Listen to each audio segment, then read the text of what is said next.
জাতীয় সংসদ নির্বাচনকে সামনে রেখে বিএনপির চেয়ারম্যান ও ঢাকা ১৭ আসনের সংসদ সদস্য প্রার্থী তারেক রহমানের সমর্থনে রাজধানীতে অনুষ্ঠিত হয়েছে এক বিশাল প্রচারণা মিছিল।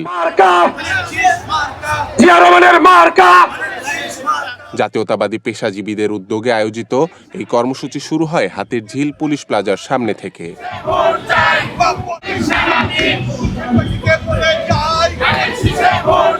পুলিশ প্লাজা থেকে গুলশান ১ ও গুলশান ২ সড়ক হয়ে বিএনপি চেয়ারম্যানের বাসভবন প্রদক্ষিণ করে পুনরায় গুলশান ২ চত্বরে এসে শেষ হয় মিছিলটি। সারা বাংলাদেশের প্রায় ১৩টি পেশা, ডাক্তার, ইঞ্জিনিয়ার, আইনজীবী থেকে শুরু করে বিভিন্ন প্রক্রিয়ার বিভিন্ন পর্যায়ের পেশাজীবীরা আমরা ঢাকা ১৭তে সবাই মিলে ওনার ভোটের দাবিতে আমরা আজকে রাজপথে একত্রিত হয়েছি। ১২ তারিখের সকাল থেকে আপনারা ভোট করতে থাকবেন, যাকে যেখানে দায়িত্ব দেওয়া হয়েছে সেখানে সে থাকবেন।